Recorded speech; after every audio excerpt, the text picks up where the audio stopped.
Ladies and gentlemen, welcome to the Kiev Major Qualifier Finals for the CIS region. That's right, at long last, we get to know who will be the home team at the Kiev Major. I'm LD. I will be joined here for this one by Gods. Navi, their, I think, third crack at VP. They took one game off of them in the best of three. They lost the group stage game. They are now 1-3 against VP in this qualifier. Can they do it in this final best of three? Well, they've got the proof that they can beat VP. You know, like that one game in that best of three. I think that at least psychologically gives Navi like a bit of a boost in confidence coming into this finals. It's kind of one of those things. Like the first time you meet a team in these double elimination bracket, the result doesn't matter so much if you're going to get to the finals again, which is kind of I think like something you see in America a bit too with NP and Cole, where it's like they meet in the winner bracket final, but chances are they're going to meet again in the grand finals. Navi, I don't think it was quite as guaranteed they would meet in the finals again. In fact, probably a lot of people doubted Navi's ability to beat both Spirit as well as Empire today, but here they are in the finals, and they do get another crack at VP. I mean, they took a game off them yesterday. They had a very close game that they lost as well, so definitely a chance there. They come in as underdogs, but they're on a bit of a hot streak now. They played back-to-back series. There's maybe some slight exhaustion, but I think the momentum more than anything, if anything, is gonna help Navi more than hurt them that they played those back-to-back games. Yeah, and as much as fans will often speculate, it's having to play multiple series in the same day at disadvantage. I mean, let's be honest. Most of these guys play 9, 12 hours at a stretch. They're all playing from home or from a comfortable setup, even if it is at boot camp. That they can handle it, right? Especially for something that's important. So I think, like you said, exhaustion is at most a minor factor, and could be easily outweighed. So with that, let's look at the draft here, guys. VP did ban the Magnus. That's been kind of the big go-to hero that teams have been target banning against Navi after the one win they had over VP. Spirit and Empire both took the same strategy with the Magnus ban. But Navi do end up pulling through anyway in those series. So they will first pick the Ogre. They get their strong lane support. VP with the Darkseer Ursa reply. So neither of these heroes particularly easy for the Ogre to bully. And fairly independent laners as far as that goes, or at least difficult to gank. Navi, on their side, they'll get the General Batrider. It was something they picked earlier today. Obviously, General very well known for this hero, and even with a slow start, he often finds a way to take games over. Yeah, they like putting General in these positions where he can be those big flashy playmakers, and securing his hero early on is no big surprise by any means. They also know, like, given that the Dax is already picked, the chance of something like a Nyx as a counter pick is very unlikely. Without Darkseer being put on like some weird fall. I mean, I guess Darkseer or Nyx could be a fall, but it's kind of awkward and not really something VP are known for doing. So they probably feel pretty safe that the Batrider pick is at least somewhat protected. And yeah, I like what Navi had done with their opening picks. Vivaz Ogre's just been a constant go-to, and it's great for securing the mid lane for Dendy. That's the big thing. I think a lot of Ogre players kind of. Oh, sorry. You got something more important to be doing here now.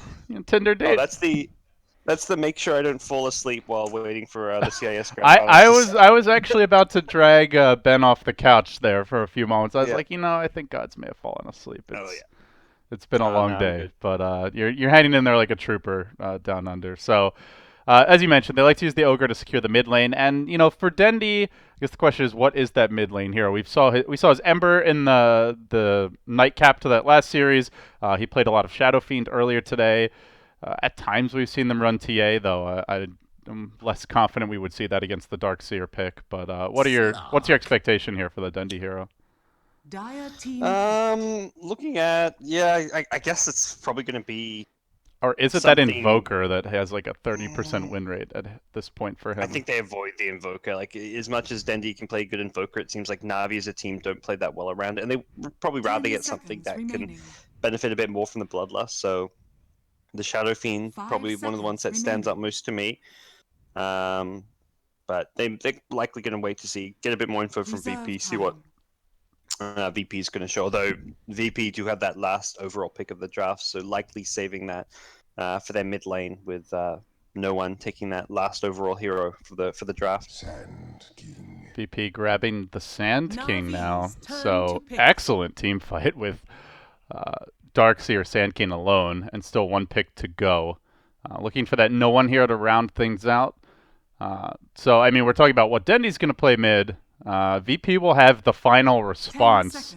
And looking at those mid heroes for both teams, I'm kind of thinking Ember Spirit potentially for VP gods. Do you like that? That's kind of a go-to. No one hero goes really well with the Dark Seer. Not too much reliable catch for Ember, at least not as of yet. And the Disruptor's already been banned, so. Good against Slack as well, since Slack doesn't get to hit Emperor very often, won't build up Essence Shift charges. It's the right kind of hero. It's kind of hard to like jump to say what VP is going to pick for no one. I mean, I think outside of like an idea like an Ember, because it is a really good pick right now, because they're going to wait and see. Like they have 2 picks before they decide their mid laner, and they're going to use that last pick to make sure they get a lane advantage in mid. So if they see Na'Vi pick like an Invoker, they may go into like a TA type hero. So we'll see what Na'Vi get. They get the Oracle for now, which is actually an unexpected odd pick, but picked against the Darkseer, so being able to purge off that Iron Shell. Is that enough of a reason to pick him, or do you expect like there's a partner for the Oracle, like someone who really benefits from the healing and the sustain? We do see VP banning the Tinker.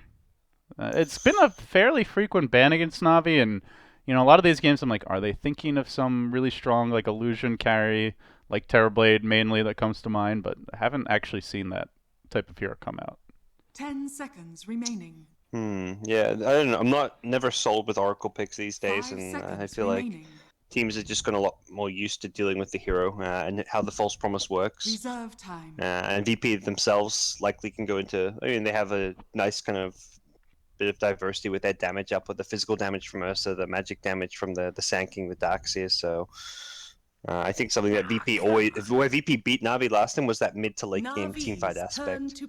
Oh, that is a hero I was not thinking of, but I think wise to be banned. Okay. They will remove the Meepo, not something they had great answers for. And Na'Vi rounded it off with the Troll. Group stage, so I think just respecting VP's ability to actually play the hero now after their group stage showing on the hero. So the Dendy Troll going to come out. This is a hero that works a bit better with the Oracle. Nice like kind of tanky frontliner that actually gets some decent benefit out of the false promise. Really, probably one of the few heroes that can actually man up against an Ursa and live to tell the tale, especially later in the game, with the blind, the bash, and the attack speed to keep him locked down. Good synergy with Slark as well. Yeah, doesn't have too many bad mid matchups either. Like his bad matchups are matchups where he still at least gets some farm and won't get destroyed. He's got an Ogre on his team, so it's like a safe mid that you don't counter pick a troll. It's just like, well, we're versing a troll. VP are going to pick something that they feel is good and suits their draft rather than something that wins the mid lane, because, like, yeah, it's just a troll. What is the final pick going to be for VP? And also, give me 1 second here. Going to double check my Dota TV audio settings. Sure. Let me make sure. I think mine should be good too as well. Though I had some issues earlier today. Yeah, mine's on. Okay, now it says it's transmitting. I don't know if that actually fixed it. Sometimes people tuning in just need to retoggle the channel a bit. Well, mine was like it was red, like it wasn't broadcasting now. Now it appears to be a white bubble, but. So VP, I mean, they can run Ursa mid. I guess that's where they want to pick a safe laner, like you mentioned, the Terrorblade. They can. I mean, TV can even be played mid. We've seen like NP do that with Eternal Envy a bit, and Hero definitely does all right there. But OD comes out, so they get a save. They also get like a decent mid that can scale and DPS pretty well. Doesn't necessarily handle the Slack super well, although can burst him down pretty nicely using the Sandings Eclipse. So they've got 2 pretty good AoE spells, really 3 actually, the Vacuum, Burrow Strike, as well as the Sandings Eclipse, I mean Epicenter even there. So they've got good AoE damage to actually hit the Slack during the Shadow Dance and make sure he doesn't just escape away. Yeah, you also have another like kind of disengage ability with the Astral, just to potentially save an ally who's been lassoed, to keep someone alive while Slark is going on them in Shadow Dance. So. Okay, gods, here we go. Game 1. It is only a best of 3, not a BO5 like we've had in qualifiers past, so not a whole lot of margin for error here, and as you mentioned, it's been a fairly long day for Na'Vi. We'll see how that affects them as the teams get into their lanes. Na'Vi TPing in early with Biver, they drop the deep lane ward. Meanwhile, Solo, on one of his typical smokes, gets a ward out. near that bottom lane to keep eyes on any potential movement into the jungle. And it looks like VP going aggressive here. Ooh, so yeah, Dark's already heading up top. 30 Interesting. seconds to So battle. yeah, Ramsey's down bottom. What are they? I guess yeah, Slack not really known for having a strong lane phase and a hero that can get pressured a lot in the early game lane stage. I'd say Oracle used to be fine in these kind of aggressive situations, but a lot of his spells have kind of received small little nerfs over the various patches. This hero used to be like one of the best 5-position supports, but after a couple of nerfs, this hero just isn't quite what it used to be, and does look like Na'Vi may have to either adjust their lane ups or battle kind of do begins. something else. Pycat immediately running towards top once this boundary ring gets contested is likely going to just ditch this bottom lane. All right. Yeah. So screw that. You can have the fun down there, Does he? It doesn't do a whole Mr. lot better General. top though. It's still a Darkseer versus Slark. He's got the Oracle to help purge those Iron Shells a little bit, but you can only really purge so much of them, and Darkseer should farm pretty nicely against the Slark up here. Yeah, obviously, like, you see the Ursa and you go for a Slark. You can't expect to have easy lanes. There's always going to be a potential weakness to exploit there. Just not really why you pick Slark. He's not a particularly strong laner. But they do have the Ogre to secure mid, so Dendy can get off to a good start. Then maybe Armen roams that way and tries to give the Slark a little space. For now, though, they're in the dual lane to make the Darkseer sad, and VP looks like we'll be rotating their Sand King as well. Lil gonna join the skirmish here in the mid lane. Interesting. Men playing the Ogre for once. Almost always we see Biver playing this one, but imagine he's the guy who also normally plays the Ogre, so Ironman probably saying like, look, I'd rather play the Ogre than play the Oracle, so... Uh-oh. Tough start here for General, who took Sticky Napalm, has the boots, but Ramses also has his own, gets off a follow-up clap, and this likely the first blood. Indeed it will be. Ramses drawing it. General going for the level 1 Napalm, and he gets punished. Yeah. It's a rough start indeed. I mean, you can probably attribute that to the lane swap, not being quite aware that the Ursa would already have the boots and just ambushing him with it. Yeah, I've managed to do pretty well against the Darkseer up top. He didn't go for any clarity, so unfortunately for Pasha, he couldn't really stay in this lane. Like his first couple Iron Shells getting purged. Often with the changes to Darkseer, his Iron Shell costs a lot more mana than he used to. This is actually a kind of a tough lane for him as a result. So how do you overall laning setup, Gods? It looks like farm-wise, VP getting the edge here. They've also gotten a first blood. Do they just straight up win the lanes? Is there an adjustment Na'Vi can make to equalize things? I think Ironman's Ogre is probably the hero that can roam around and be annoying. He doesn't really offer a threat at bottom lane with the Batrider to get kills, but likely we see him just stick around this mid lane and try and give Troll a bit of an edge. Unfortunately for Dendy, even with the Ogre's presence so far, he hasn't really done all too well in CS, just the 2 last hits and 3 denies, so if Na'Vi can win top lane and perhaps have Ogre help them secure this mid lane a bit more, at least 2 of the 3 lanes will be going well for them, and they'll be okay with Batrider just getting experience, which so far he hasn't been able to really do at bottom, but with a level 2 and Firefly, he should be able to at least get XP down bottom.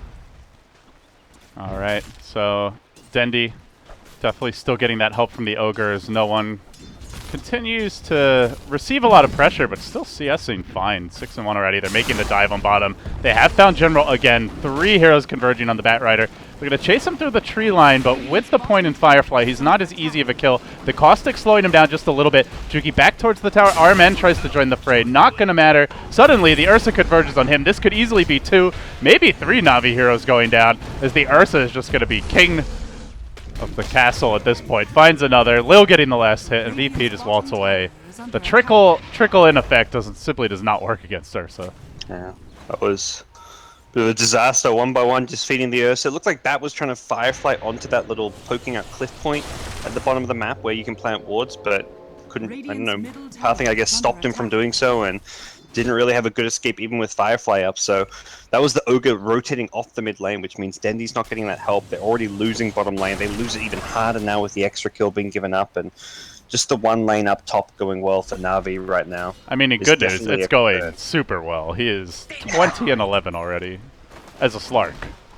Man, that's actually crazy. That yeah, Slack he's only now in the straight 1v1, but even before earlier, there's just like one Fortune's End from the Oracle onto those Iron Shells really just gave him all he needed in this lane, and he's going to start really pressuring Pasha. He's got an Orb of Venom. He's actually going to be playing super aggressive, looking for kills. And you can see Pasha still trying to actually just buy the Soul Ring. He can't even get to the shop. Although Pycat will see him going and comes right back. He has the lane ward, so he can tell anytime Pasha makes this move as bottom lane. General getting pursued out again, hounded by Ramses. What is the range on those claws? My god. Didn't look like he was in melee range. Probably would have caught him anyway with the phase boots. But another kill, make it 2 more, and yeah, Ursa is out of control. This is a problem. Yikes. Yeah, this is looking like classic like Ursa pub game. Yeah. Yeah, 5-0 at 4 minutes in, and he's only got 3 of those kills for himself. But top lane Slack getting very aggressive is now going to find Lil up there. Oh no, the caustic canceled his salve. Pycat is a sad panda. Looking for the turnaround though, perhaps with Biver coming in will force Lil back in a way.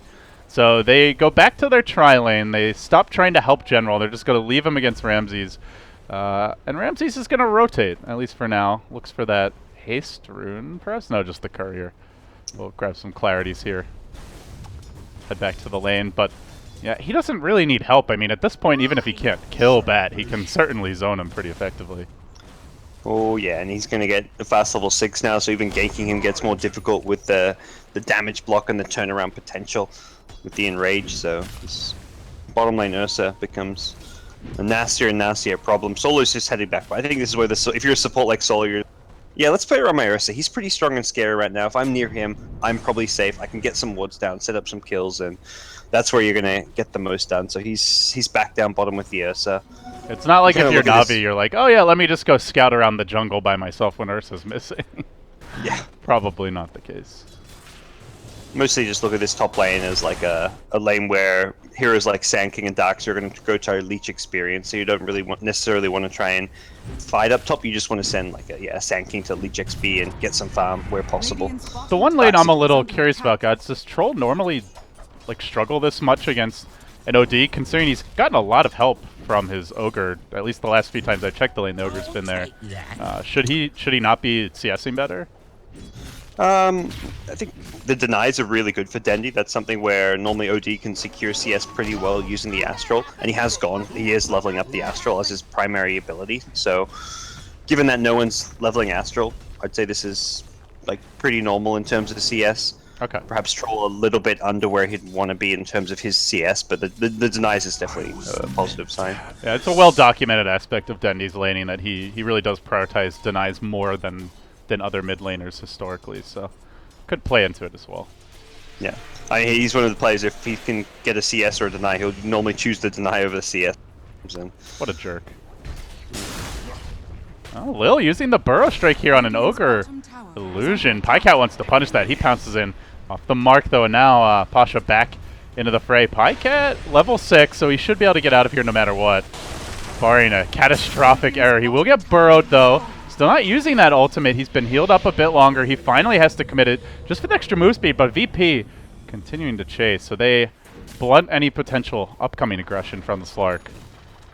And bottom tower actually went down during all that, so Ramses has just managed to solo push the bottom lane just by constant chipping, and he can skip the wave pretty well as well.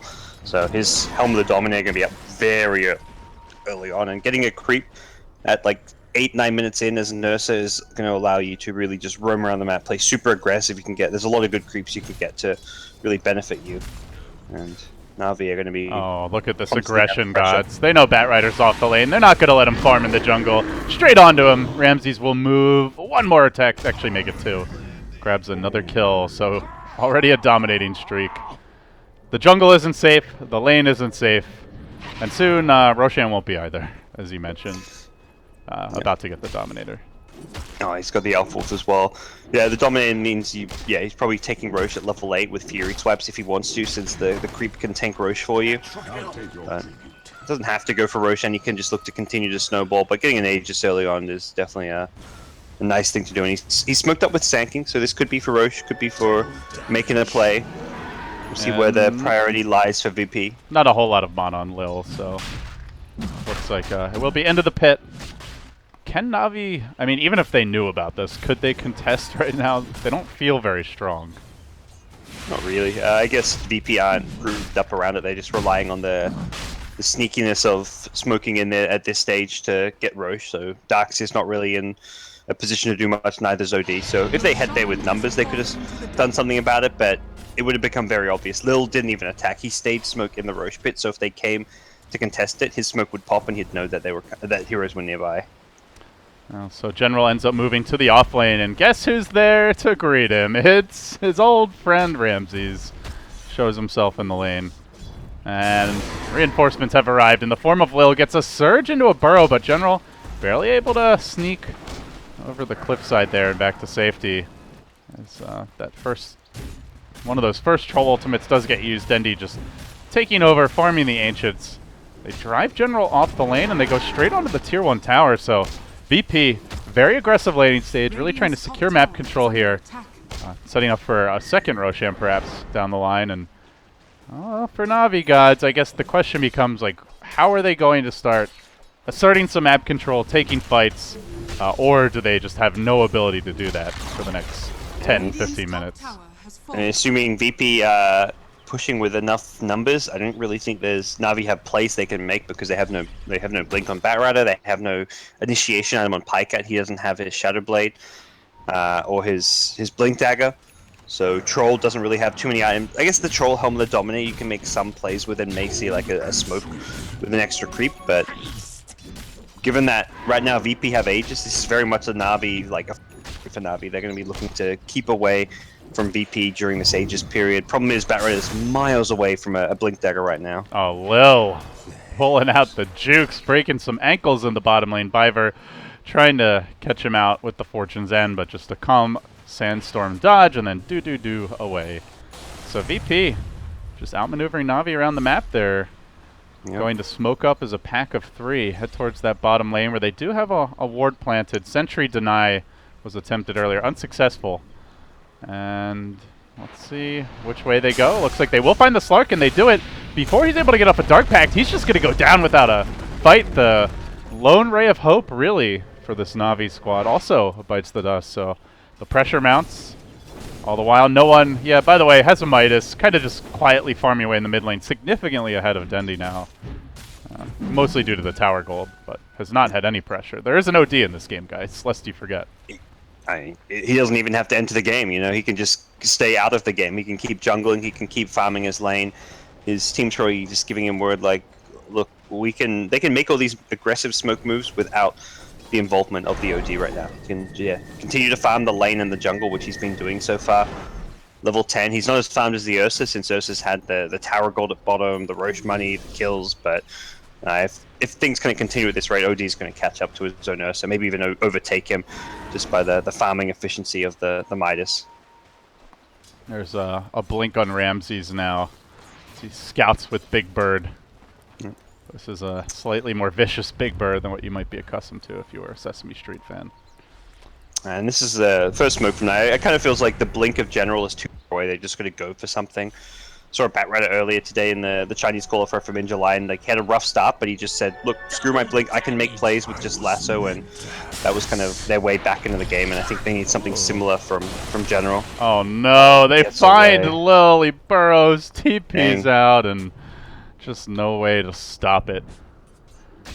Which is brutal, as Na'Vi can't find a single kill so far, and their woes continue. And likely after that failed smoke, they just have to fall back to their jungle, farm a few camps. You know, as a commentator, guys, you're always looking for like entertainment, for a back and forth series. I'm looking for like a pulse here. It just doesn't. Na'Vi just doesn't seem to have one. They're just rolling over. It's almost a 10,000 gold lead for VP, 5,000 experience. Tower after tower falling, 7-0 to the score. Like they lost basically every lane.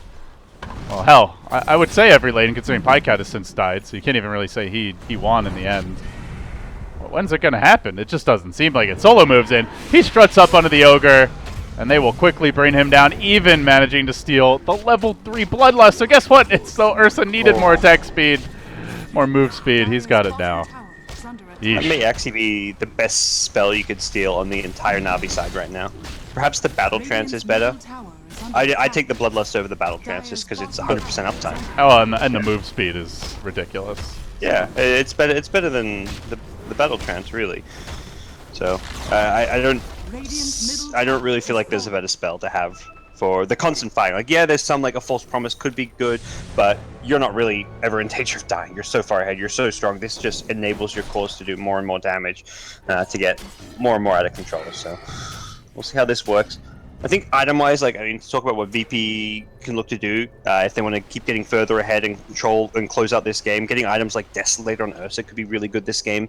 They do kind of lack building hitters, but that's where we've seen Ursus kind of adjust their build, start getting the Deso, and just playing and probably pushing around like this Darkseer mech timing. They're not going to be able to get any kind of a high ground put. I mean, the Aegis is expired, so the second Roche is probably what they're eyeing off.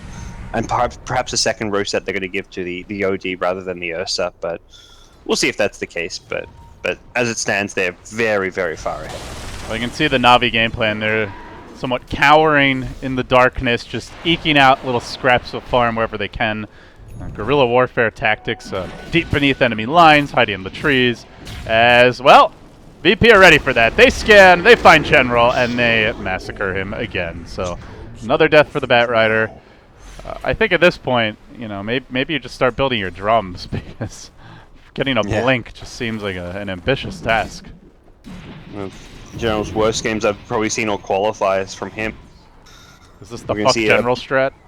Is that? Jeez, it seems that way, you know. But the old Navi, like when they were kind of had their moments where they were good, the plan was always like, if you want to beat Navi, you shut down General. He's the playmaker. He's the guy you want to beat and shut down. Dendi's always going to get the help and support in mid lane. That's like typically been like the support play style, is to give Dendi the edge in mid. But if you shut down the playmaker General, even if Dendi farms and does well mid, it doesn't seem like Navi have that scary presence come mid game, and that's exactly where they stand right now. No blink still, no blink inside. Like, he's halfway there as a Bat Rider at 15 minutes.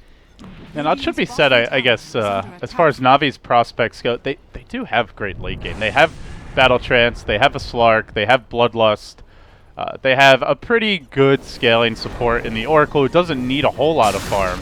So, like, I guess that's the silver line, is as horrendous of a game as this is, they don't really need to have an explosive start to take it late, but at the same time, you know, VP are no slouches come late game either. OD scales quite well. You've got the Darkseer teamfight potential. Lots of AoE to work with, and it's not like Navi are going to have BKB for Dendi anytime particularly soon. So I'm trying to find the silver lining and talk it up, but truth be told, it's going to take some big mistakes from VP. Until they get BKBs, they're not fighting into the OD and all the AoE, the Sand the Darkseer and all that. And if they rush the BKBs, well, they're not able to keep up in terms of farm. BKBs are going to slow down their rate of farm. It's an item that kind of you typically want to buy to fight now, and I don't think Navi really want to fight, but at the same time, if they don't get the BKBs, they're also going to just continue to feed, so they're kind of in this tough, awkward position where there's no real ideal way to play this, but yeah, it looks like Pycat and Dendi are both queuing up those BKBs, saying, we got to at least get these and try and take a fight, even though we're miles behind. You can try and take a fight with a 10, 15k gold deficit if you get good value out of those 10-second BKBs. Of course, the downside is if you lose those fights, then your economy is in absolute shambles. So yeah, I mean, yeah, that's where you really start talking about, is it just game over for Navi if that first fight or two with 10-second BKBs just completely fails. But they also have to get there. As it stands, BP continuing to control the map, push out all the lanes. They'll likely secure this, or at least go for that second Roche. And Navi are not going to have BKBs up before that second Roche respawn, so they want to contest it. They're going to have to do so just with the newly picked up Blink. So finally items have come out. General gets a Blink, Pycat gets a Shadow Blade. They've actually got their core items that they were supposed to have maybe 3 or 4 minutes ago, but they've got them nonetheless, and they can at least try and use these now. It opens up plays where they can use smokes and actually find kills. Well, good call on the Desolator for Ursa, by the way, and Ramses basically has it now. So oh, good. Yeah. That is... I saw him... Oh, sorry, go ahead. I saw him queue up a Basher earlier and was like, oh, he's going to go for the Basher, but yeah, the Deso is way better this game. Oh, Rubik. Hello, Solo in the mid lane. It looks like the general debut of the Blink. Use the lasso. Yeah, it's a support, but support kills are pretty big at this point when VP's had so much map control all game long. He's fairly high level, level 9. And a much needed kill for them, so Navi will be very happy with that. I mean, you'd love a core, but these cores are extremely difficult to kill. And you just, I think team morale goes up when you don't have 0 kills at 18 minutes into the game, so it shows that with these items they can actually achieve something, and if they can turn that one support kill into another couple of support kills or a core kill maybe next time, suddenly this game, they're in a position where this game gets a whole lot more winnable and they kind of start to claw their way back in. So it looks like Navi might be trying to force this tower, which could draw VP to decide between Roshan or the tower, as they're expecting Rosh will be up very soon if he's not already. Probably thinking VP or Roshan this very second, given it's been about 11 minutes. But in fact, he has not respawned just yet, and Navi are a little nervous. Here come VP. This Ursa's gonna completely claw his way through here in no time at all with the Desolator. They like have to completely chain stun him, or he is just gonna kill them all. And the problem is he has a lot of crowd control backing him up. So, oh yeah, you're not reliably able to just jump the Ursa and expect no consequences. Now a blink secured for Pasha, so that big vacuum into Burrow Strike and hell, maybe an Epicenter is a real possibility as Navi dance around on their own side of the map, quite unsure of where they want to go. You can see VP scanning. And they do want to fight this. They don't have the BKB on Dendi. Pycat neither. They're walking into trouble, and BP seem to be in a great position to take this fight. Pasha's there with the back to start off. The follow-up Burrow comes through onto 2 almost immediately, but the lasso is there, keeping the Ursa away as Arman. He's like, guys, the Rosh is low. Let's kill it off. Pycat gets the last hit. General grabs the Aegis. Navi have found the Rosh, but can they win the fight? That's the real question. This Ursa is big. He's bad, and he is quite mad. They brought down 4. They're going to look for Biver as well. It's likely to be 5 with the Astral Hill fall too. And scrambling for the hills is the lone survivor. It's General. It's 6 dead for Navi. They steal the Roche, they steal the Aegis, and they get their asses beat horribly for it. That Ursa wasn't happy. He's like, that's my Aegis. Go happen. I'm going to claw you all down. That's not happening. Well, BP very handily won fight, and that the sheer net worth advantage just becomes kind of insurmountable in a fight like that. Navi didn't have BKBs. And you talk about how they look to fight into stuff like the Sanking, the Darkseer, I mean, let alone the Ursa. I think the only way you can beat the Ursa is if you're not getting disabled, and if you can ignore the Sanking Burrow Strike and ignore the Vacuum, then yeah, you can perhaps handle the Ursa, but you can't do that without those BKBs, and, well, even without an Aegis, it looks like VP are perhaps considering going for some kind of a play around this top lane, at least maintaining map presence so they can keep Navi in their base. They've got 4k gold on OD. Another 2k gold on Ursa, everyone getting very, very farmed on this VP side. You can see no one has a Blink Dagger and the Quick Buy. I'm wondering if he's like, yeah, you know what, I'll just buy like a tier 4 item now instead. Screw that Blink. Yeah. But things are looking rather good for VP. This is a best of 3, so even should Navi lose it, they'll have a chance to claw their way back in. And last time they played VP, I think they lost game 1 and still bounce back in game 2. Yeah, that's right. This, I mean, when VP is on their A game, it kind of feels like they're on a different level from Navi's. Pycat, as I say that, will find Solo, but gets astraled by no one. Now the lasso kidnapping him while trying to kill off Solo as well. Will General be able to make it out? That's the question. Use the blink to initiate, goes up onto the hill. TP out attempted, no one. Does have the Burrow Strike support, so they're going to get a Rubik, but it costs them a bat in turn. Which was honestly, I think, given the deficit, probably a net worth win for Navi, or at least an even trade. But yeah, probably is. Actually, yes, the Rubik's pretty poor. Okay. Well, Sacco forget the grass, though. On the retreat. Yeah, that Ursa is out for vengeance. Ramsey's just rampaging through the mid lane, does find another kill. 16-3 the score. Only 6 more to go, gods. Only 6 more to go. Slowly happening. And Ramsey, well, I say slowly, Ramsey's going to speed it up a little bit. Oh, Astral's there. Armen trying to throw out maybe a little bloodlust from the high ground. Go, Dendi. Live and prosper. Oh, not going to happen. He's dead as well. So, all 3 cores down. VP converging on the base. Game 1, a very clinical affair so far. And it looks like this is, if not the end just yet, likely the beginning of that end. Yep. I mean, the biggest weakness of VP's lineup is always going to be their ability to hit buildings, and as much as their lineup can scale late or right, they can never really hit buildings well with Ursa, but he's made up for it with this Deso pickup, and they're pushing high ground early enough time before Navi have items. Oh, there was a sentry. Oh god. Blink and you'll miss it. 2 more fallen. Yep. Diver on the run. It's over, Navi. They're already dead. VP, have mercy. Just kill their buildings. Knock them off the map and into game 2. I mean, if you could beat a team so hard in game 1 that you would just straight up win the whole series off of it, if there was some way to quantify a win being just too damned one-sided, I think this would be it. This is pretty ugly. Dendi, he's got BKB, he's gonna waste it more or less. Doesn't really get much out. Gets out of an Earth Shock and obviously stops any sables or spells from hitting him, but that's the 10-second BKB, and well, VP back off, we'll take the shrines. Very, very straightforward game from VP. Started with a laning win at the bottom lane with the Ursa, and it really was the Ramsey show. He just completely snowballed out of control this game. Oh, Solo stole Battle Trance, by the way, so that'll be handy for pushing in the next lane of Rex. Yeah, absolutely, and I don't even imagine VP necessarily feel like they want to wait for Roche. They've got so many big items coming out their way. The Ursa gets his BKB. The OD is about to have Blink and BKB of his own as well, so the late game items that are coming really in the mid game continue as the deficit just gets bigger and bigger between these two teams. Well, gods, we've got a little downtime here. I guess we can dig into the autopsy and start talking about why Navi is a corpse right now. Well, here's the Hail Mary, LD. The four-man smoking? Do you smoke as 5? I don't know. Did everyone get bloodlusted yet? If so, I guess it doesn't really matter. No, no bloodlust. All right, this is a huge mistake. Although he'll TP in onto the shrine, perhaps. What shrine? They have already decided to slay it. All right. Someone kill it. All right, there we go.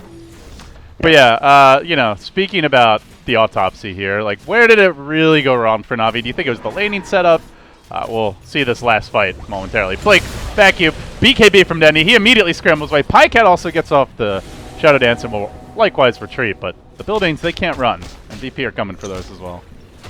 Yeah, I think draft-wise, it was always going to be a tough game. They picked the Slack very early, like they third-picked it because we're seeing it get banned out from some of the teams against Navi. It has been one of Pycat's preferred heroes, but the hero has some weaknesses that VP exploited. Like, they pressured it in, well, they forced a kind of rough laning stage by forcing Navi to rotate these lanes a lot. Ramsey's getting to work with the BKBs. They pound on Navi, almost finish off Dendy with the big hammer drop. Not quite, but Ramsey's, he's like, I expected I could kill him in one less auto attack, turning around prematurely a few times now. But that's 2 lanes of Rax, and any moment now, Navi will accept their fate. They'll tap out while they still have any dignity left. There you go. I think it was 3-22. I think they wanted the meme. Perfect. Gods. They were like, you know what? We're playing against Solo. We got completely spanked. It looks so bad. It's almost like we threw the game. Let's just make it 3-2-2 and then we'll tap out. They did it for the fans. They're truly the people's team, this Navi. So win or lose, you've got to love them. Are you saying the people lose in the end? Is that the moral of this tale? I mean, that's definitely the recurring theme with Navi fans. So we'll see if they can break that here. But they give you this false hope and then they crush it later on. But I mean, Navi, the team known for their kind of roller coaster runs. They have their ups, they have their downs. This was definitely not one of their better games in these qualifiers. That bottom lane was just such a catastrophe. I mean, Ursa getting the kills on general to begin with is one thing, but then getting the additional kills when heroes rotated and TP'd in, killing the Ogre, Oracle then TP'd down there, and the lanes just completely fell apart. All right, so final diagnosis, you mainly pin it on the draft, or do you feel like there was a lot more Navi could have done with execution? I mean, I wouldn't say all draft. I think it was a tough draft to play, but I think more than anything, the bottom lane should not have been an Ursa feed fest. They shouldn't have just been throwing food his way. So I'd say more draft execute. Like, Navi didn't give that draft a chance to be executed as much as it was maybe a VP favored draft. I think the play at bottom lane from General, from RMN was off this game. All right. Well, with that, guys, game 1 in the books. Let's hope, at least for a more competitive game number 2. But for now, it's Navi dropping that game 1 to VP in 3:22 fashion. I'm LD. He's Gods. You are watching the Kiev Major Qualifiers for the CIS region. Who's going to be the home crowd's favorite? We'll find out after this. Game 2 coming up next.